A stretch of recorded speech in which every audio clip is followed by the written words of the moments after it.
నమస్కారం, welcome to 108 news Telugu. నా పేరు గ్రేసీ. ముందుగా బులెటిన్లో హెడ్లైన్స్. ఈ నెల 24 నుంచి తెలంగాణ అసెంబ్లీ బడ్జెట్ సమావేశాలు. ఉచిత బస్సు తప్ప ఏ హామీ అమలు కాలే, ప్రభుత్వంపై మోత్కుపల్లి ఘాటు వ్యాఖ్యలు. మేడ్చల్ రైల్వే స్టేషన్ 32 కోట్ల రూపాయలతో అభివృద్ధి, ఎంపీ ఈటెల రాజేందర్ వెల్లడి. వైసీపీ మోసం చేసిందంటూ కంటతడి పెట్టిన మాజీ ఎమ్మెల్యే, ప్రాణాలకు తెగించి పార్టీ కోసం పనిచేస్తే సస్పెండ్ చేశారని సిద్ధారెడ్డి మండిపాటు. ప్రణాళిక ప్రకారమే కాంగ్రెస్లోకి బీఆర్ఎస్ ఎమ్మెల్యేలు, బీజేపీ నేత ఎన్వీఎస్ఎస్ ప్రభాకర్. జూలై 24 నుంచి తెలంగాణ రాష్ట్ర అసెంబ్లీ సమావేశాల షెడ్యూల్ విడుదలైంది. 2023లో అసెంబ్లీ ఎన్నికలు జరగగా కాంగ్రెస్ పార్టీ అధికారంలోకి వచ్చింది. అనంతరం శీతాకాల సమావేశాలు నిర్వహించినప్పటికీ ఊహించిన స్థాయిలో చర్చలు జరగలేదు.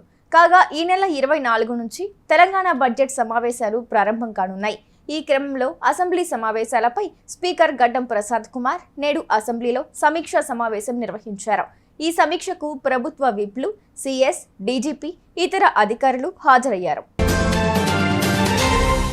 మేడ్చల్ రైల్వే స్టేషన్ 32 కోట్ల రూపాయలతో అభివృద్ధి చేస్తున్నట్లు మల్కాజ్గిరి ఎంపీ ఈటెల రాజేందర్ అన్నారు. మేడ్చల్ రైల్వే స్టేషన్ ఆర్యూబీ పనులను పరిశీలించి రైల్వే ఉన్నతాధికారులతో ఆయన సమీక్ష నిర్వహించారు. అనంతరం మాట్లాడుతూ సికింద్రాబాద్, కాచిగూడ, చర్లపల్లి రైల్వే స్టేషన్లలో విమానాశ్రయాలు తలపించే విధంగా అభివృద్ధి పనులు జరుగుతున్నాయని వివరించారు. గౌడవెల్లి, గుండ్లపోచుపల్లి, బొల్లారం, అల్వాల్, అమ్మగూడ రైల్వే స్టేషన్ ఆధునీకరణ చేస్తున్నారని తెలిపారు. ఇవాళ ఈ మేడ్చల్లో కూడా 32 కోట్ల రూపాయలతో అధునాతనమైనటువంటి రైల్వే స్టేషన్ నిర్మాణం జరుగుతూ ఉంది. గౌడెల్లి, గుళ్ళపోచంపల్లి, బొల్లారం, అల్వాల్, ఇవాళ అమ్మగూడ ఇలాంటి ఈ ప్రాంతాలలో కూడా ఇలా రైల్వే స్టేషన్లు మోడర్నైజేషన్ కావచ్చు.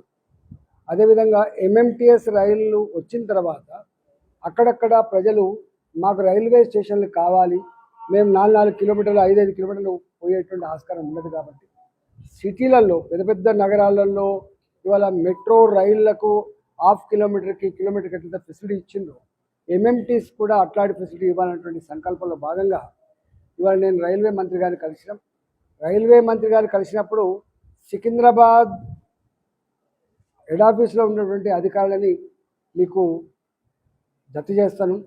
మీరు మొత్తం మీ ప్రాంతం అంతా కూడా కళ్ళి తిరగండి. ఎక్కడ కొత్త స్టేషన్లు కావాలి, ఎక్కడ కొత్త రైళ్లు కావాలి, ఎక్కడ అండర్ పాస్లు కావాలి, ఎక్కడ ఓవర్ పాస్లు కావాలి, ఎక్కడ స్టేషన్లు మోడర్నైజ్ చేయాలి, ఇలాంటి అనేక విషయాల మీద వారితో చర్చించినప్పుడు వారు మాకు స్థానికంగా ఉండేటువంటి అధికారులను అప్పచెప్పారు.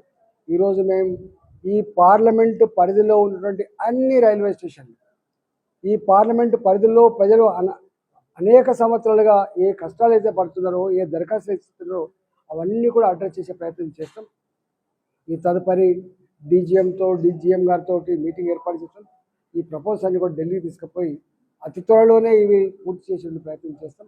రాష్ట్ర ప్రభుత్వంతో సంపూర్ణంగా కోఆర్డినేట్ చేసుకుంటూ రాష్ట్ర ప్రభుత్వ పరంగా ఏ అడ్రస్ అయితే ఉన్నాయో అడ్రస్ అన్ని కూడా ఎప్పటికప్పుడు ఇరు రాష్ట్ర ప్రభుత్వం, కేంద్ర ప్రభుత్వ అధికారులతో సంప్రదింపులు జరుపుకుంటూ ఇవి ముందుకు తీసుకుపోయే ప్రయత్నం చేయబోతా ఉన్నాం. తప్పకుండా ఇవాళ అనేక సంవత్సరాలు బొల్లారం గేట్ ఉన్నది, 2 గంటలు బంద్ అయిపోతుంది. వినాయక నగర్ గేట్ ఉన్నది, 2 గంటలు బంద్ అయిపోతుంది. అంటే చాలా ఇబ్బంది పడుతూ ఉన్నారు. మరి అమ్మగూడ దగ్గర ఒక రైల్వే గేటు బంద్ చేసుకొని అండర్ పాస్ వేసింది, అక్కడ విపరీతంగా ట్రాఫిక్ ఉన్నది, ఇబ్బంది పడుతూ ఉన్నారు. అదేవిధంగా చిన్న అండర్ పాస్లు ఉన్నాయి, వాటిని పెద్దగా చేయాల్సి అక్కడ ఉన్నది, వాటిని డబుల్ లేన్ చేయాల్సి అక్కడ ఉంది. ఇలాంటి అనేక ఇష్యూస్ మీద అంటే ఒక్క మాట చెప్పాలంటే ఇంకొక 20-30 సంవత్సరాల కాలం పాటు ట్రాఫిక్ పెరిగినప్పటికీ, జనాభా పెరిగినప్పటికీ కూడా ఏ పద్ధతిలో రైల్వే డిపార్ట్మెంట్ పరంగా ఫెసిలిటీస్ ఉన్నానో అవన్నీ కూడా చేసే ప్రయత్నం చేస్తాం. మాకు మల్కాయిరి పార్లమెంట్లోనే ఇవాళ మాకు రైల్వే ఉంటుంది, మల్కాయిరి పార్లమెంట్లోనే రైల్వే ఆస్తులు ఉంటాయి, వర్క్షాపులు ఉంటాయి. ఇవాళ ఈ పార్లమెంట్ పరిధిలో అనేక రైల్వే లైన్లు ఉన్నాయి. అన్నిటికంటే మిక్కిలి ఇవాళ టెర్మినల్, ఏ ఢిల్లీ హైదరాబాద్ టెర్మినల్ ఉందో అది చెర్లపల్లిలో కట్టడం జరిగింది. కాబట్టి ఇవన్నిటి మీద కూలంకుషంగా ఏ ఒక్క అంశాన్ని కూడా వదిలిపెట్టకుండా ఇవన్నీ కూడా చేస్తాం. మహిళలకు బస్సుల్లో ఉచిత ప్రయాణం తప్ప ఏ హామీని ప్రభుత్వం నెరవేర్చలేదని మాజీ మంత్రి మోత్కుపల్లి నరసింహులు విమర్శించారు. నిరుద్యోగుల పట్ల తల్లిదండ్రుల పాత్ర పోషించాల్సిన ప్రభుత్వం వారిని కింద పడేసి కొడుతోంది. ఇది మంచి పద్ధతి కాదు. గత ప్రభుత్వాన్ని మార్చేసింది నిరుద్యోగులే అనే విషయం మర్చిపోవద్దు. కాంగ్రెస్ గ్రాఫ్ క్రమంగా పడిపోతోంది. ఎంపీ ఎన్నికల్లో 8 సీట్లకే పరిమితమైంది అని పేర్కొన్నారు. తనను వైసీపీ అధిష్టానం మోసం చేసిందంటూ కదిరి మాజీ ఎమ్మెల్యే సిద్ధారెడ్డి కంటతడి పెట్టుకున్నారు. తనను పార్టీ నుంచి సస్పెండ్ చేయడంపై ఆయన తీవ్ర ఆవేదన వ్యక్తం చేశారు. ప్రాణాలకు తెగించి పార్టీ కోసం పనిచేస్తే సస్పెండ్ చేస్తారా అని మండిపడ్డారు. తాను పార్టీకి ఎలాంటి మోసం చేయలేదని చెప్పిన ఆయన తనకు ఎలాంటి నోట్ ఇవ్వకుండానే తన నుంచి వివరణ తీసుకోకుండానే సస్పెండ్ చేశారని అన్నారు. 2014లో వైసీపీ నుంచి ఎమ్మెల్యేగా గెలిచిన చాంద్ బాషా పార్టీ ఫిరాయించారని, అయినప్పటికీ 10 ఏళ్లుగా తాను పార్టీని బలోపేతం చేశానని చెప్పారు. ఒక్కో ఇటుక పేర్చుతూ పార్టీని బలోపేతం చేశారని తెలిపారు. తనను పార్టీ నుంచి సస్పెండ్ చేయడం దారుణమని అన్నారు. నిత్యం పార్టీ కోసం, పార్టీ ఎన్నికల ముందు ఇచ్చిన హామీలు నెరవేర్చడం కోసం 365 రోజులు కూడా నేను పనిచేసాను. స్థానిక సంస్థల ఎన్నికలు అన్నిట్లో కూడా మేము గెలిపించుకోగలిగినాం. మరి ఇన్ని చేసిన తర్వాత కూడా గడప గడప కార్యక్రమం అనే మొదలు పెట్టడం, మరి గడప గడప కార్యక్రమానికంటే ఎంతో ముందు దాదాపుగా 2 సంవత్సరాలకు ముందే ఇక్కడ అభ్యర్థిని మార్చాలని, కొత్త అభ్యర్థిని తీసుకురావాలన్న నిర్ణయం తీసుకోవడం కూడా జరిగింది. అయినా కూడా ఏ రోజు నేను పార్టీకి వ్యతిరేకంగా కానీ నాయకత్వానికి వ్యతిరేకంగా ఒక మాట కూడా మాట్లాడలేదు. 2 సంవత్సరాల ముందే ఇక్కడ నిర్ణయం తీసుకున్నారు వాళ్ళ స్వార్థం కోసం. మరి ఆ తర్వాత దాదాపుగా 230 రోజుల పాటు 1,00,000 ఇళ్ళు పైన గడప గడపకు కూడా నేను పూర్తి చేసిన. రాష్ట్రం అంతా కూడా పూర్తి చేసిన 20 మందిలో నేను ఒకడిని. అయినప్పటికీ కూడా మోసపూరితంగా ఇక్కడ అభ్యర్థిని మార్చినారు.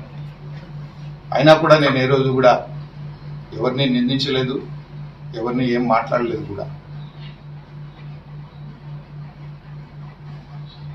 దాదాపుగా ఇదే మాట గౌరవ మాజీ ముఖ్యమంత్రి గారు కూడా నన్ను పిలిచి టికెట్ మారుస్తున్నామని చెప్తే పల్లెత్తు మాట కూడా నేను మాట్లాడలేదు, మార్చుకోమని చెప్పి వచ్చేసిన. నేను ఏ రోజు కూడా నేను ఎందుకు మార్చినారనే విషయం కూడా మాట్లాడలేదు.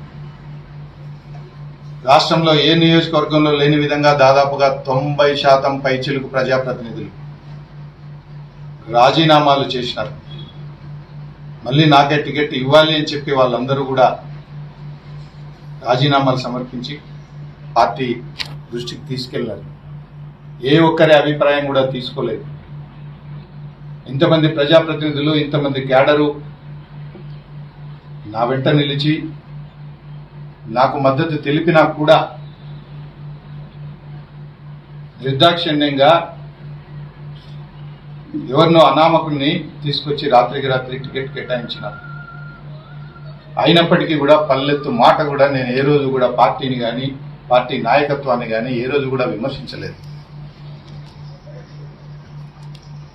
ఎన్నికల సమయంలో కూడా